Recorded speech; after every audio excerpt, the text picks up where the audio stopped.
are ready to roll on this week 2 from our brand new studios at Hudson Square in New York City. And delighted that you are up with us early. Let's go for Countdown.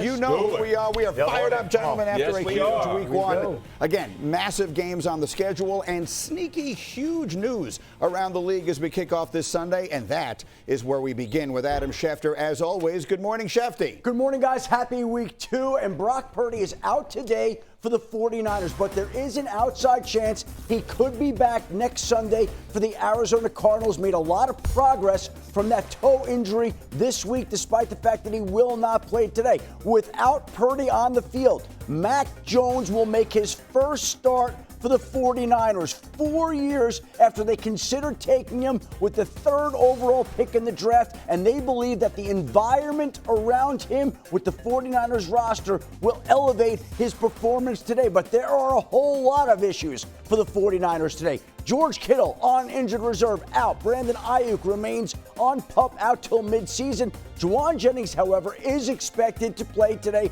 and they won't know till pregame whether Trent Williams can play. If he can't, Spencer Burford would step in at left tackle. Meanwhile, the Chiefs won't have Xavier Worthy today. He was ruled out yesterday with that dislocated shoulder that he suffered in a friendly fire play with Travis Kelce right there.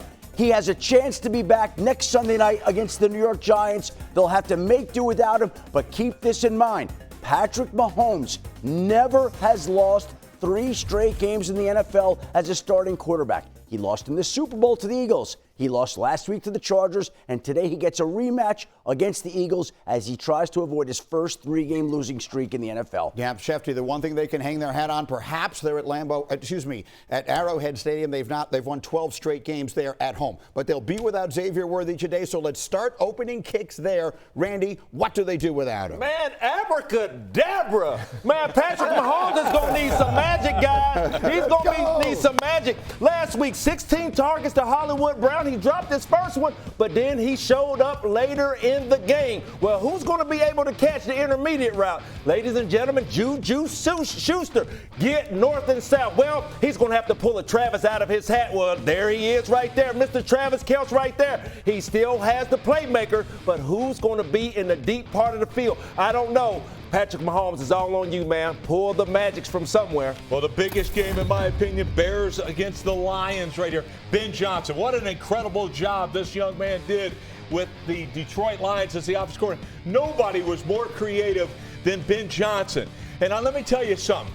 All of these trick plays, who's going to run more of them? Is it going to be Chicago? Is it going to be Detroit? Because last week, Detroit was like watching paint dry. It was awful. Dan Campbell, that's your offense too. We know it just as much as was Ben Johnson's. Watch out for those Lions. They're going to come back. Expect some trick plays out of the Lions today. Let's go, Lions. I hear you, Rex Moss. You talking about magic. How about a disappearance act for the Pittsburgh Steelers defense last week? What was it? I mean, I'm used to this steel curtain where they're holding teams at 100, 200 yards, getting after the quarterback, destroying quarterback. Where was TJ Watt? They allowed almost 400 yards. That's a curtain with holes in it right now. That's what I'm seeing, and that's what I want to see today. I can't wait to see this one. If the Steelers defense bounce back, that's what I'm excited to see. TJ Watt, go get you some today. I hear you, Teddy. All right, let's go Giants at the Cowboys. And listen, to put it frankly, I'm going to need this Giants offensive line to play a whole lot better.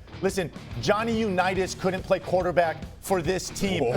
Speaking of, there is Mr. Unitas, one of the greatest to ever do it, just slinging it. But back to the Giants. Russ had absolutely no chance, got crushed all day. Their starting left tackle, Andrew Thomas, is doubtful today, or as my good friend Randy Moss likes to say, outful. This team is going to have to play better up front if they're going to have a chance. I mean, again, there he is, Russ on his back. I need to see it today, Giants. Come on. That's our new injury designation. Outful.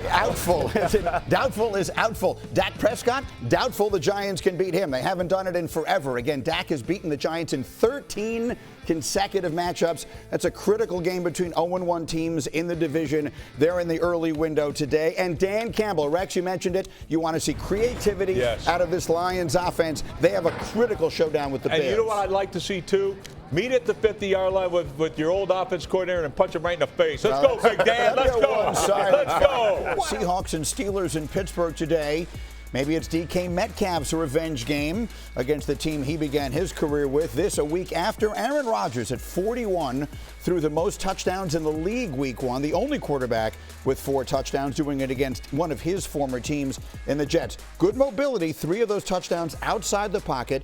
He enters today 1 away from tying Brett Favre for the 4th most touchdown passes in NFL history. Rodgers, Favre, obviously all the history there. Sal Paolantonio there to watch it in Pittsburgh with the Steelers. Sal, you were there for Rodgers' debut last week. What should we expect from him today against Seattle? Yeah, so we're in Pittsburgh this morning, Michael, and sometimes a headline just does it for you. It tells you the whole story. This is a quote right here from Aaron Rodgers about DK Metcalf. He's all about the right stuff. And when you look at what happened last week, DK Metcalf had 7 targets, most on the team, and he had 4 catches. All of them went for first downs. But you dig a little deeper into what the Steelers did on offense, and you see that Aaron Rodgers was so good on play action. 9 of 11 on play action for 102 yards. 3 of his touchdown passes came on play action. As we know, it's been the hallmark of his career. 136 touchdown passes out of play action, most of any quarterback since Aaron Rodgers became a starter in 2008. And the screen game last week, 9% of their offense called by Arthur Smith was in the screen game, most in the league in week 1. So it's kind of remarkable. I've been covering the league for 32 years, and I've never seen anything like this, where you have a quarterback from the East Coast. Aaron Rodgers comes from the Jets. DK Metcalf comes from Seattle, all the way from the West Coast. You put them in a new offense, and they coordinate so quickly. The chemistry, the coordination, the communication has been really terrific in just a short order that they could get this together. Today, however, against Seattle, much different defense with Mike Macdonald than Aaron Glenn. Aaron Glenn, uber aggressive. Mike Macdonald will sit back in that 2-deep cover shell and make you earn every yard. So the Steelers know, 1, they got to protect Aaron Rodgers better than they did last week, and they've got to run the football better. Only 2.7 yards per carry last week against the Jets. But amazing what they've done in such a short period of time here in Pittsburgh on offense, Michael. All right, Sal, you'll have an interview with DK Metcalf as he gets set for this matchup against his former team coming up. But, Alex, as we looked at many different ways at what Aaron did last week against the Jets, one of the things you said was he looks like he's buying in. What does that mean? Yeah, exactly, Greeny. Listen, there's this narrative about Aaron that he has to have it his way, right? That he's entitled, he's stuck in his old ways. Rex, you love to grill him on this, and I just think it couldn't be further from the truth. He has really bought into this Arthur Smith offense, and it's paid dividends, especially week 1. Let me show you what I'm talking about. Oh, show Going us up to the something, screen here. Okay. Going up to the screen here. Look out, Teddy. Here we go. Okay, this is from last week. Again, Aaron Rodgers, now he's wearing the black and gold. And where do we find him in this Arthur Smith offense? Under center, right? We haven't seen him there in a while. Hard play action fake. Look at the effect it has on these linebackers. Watch the defensive end backside. Again, here we are, tackling the running back. And look at this guy, right? In the trail position already, trying to trail his coverage, obviously, that walks into the end zone for an easy score. Again, haven't seen this in a long time. This is later in the game. Again, hard play action pass. Look at the effect. And look at the backside corner. Getting bad eyes here into the backfield, read and run. Jump pass by the old man, 41-year-old, into the corner for another touchdown. Right, you heard Sal Pao say it. 3 of his 4 touchdowns on play action pass movements, right? We didn't see any of this from the Jets the last couple years. This guy can still do it. I just think it's a sign. Listen, this marriage with Arthur Smith, they want to run the football. They want to play action pass. This guy can still do it, even though he's getting a little older. You know, I would really want to talk about what Sal talked about Aaron Rodgers and the right stuff. The right stuff meaning DK Metcalf. I remember we showed at the beginning of SportsCenter of the plays that DK Metcalf was able to make last week. And I said, one thing about DK Metcalf when he came into the National Football League, big body, big presence, so what? He can only go downfield. Well, what did you show last week? I wish they could put some highlights up from what he did last week. Being able to put the ball in this young man's hand and making him get somewhere, making the defense tackle him. Sal Powell said that Coach Macdonald was going to sit back in that cover two shell, keep everything in front of you. So you know what I expect? The same stuff from last week. Put the ball in DK Metcalf's hand. If there's one particular route against cover two, Rex, it'd be a cover two, because that's what tore your defense up. Oh, my goodness. All I know is they better play some run defense, because I think if you're going to play all that cover two, I expect Pittsburgh to run the ball. I think it's going to look a lot different this week. But I do agree with you, Alex, I haven't seen this from Aaron Rodgers. Yeah. I never expected it. I don't think anybody did, but he looked healthy.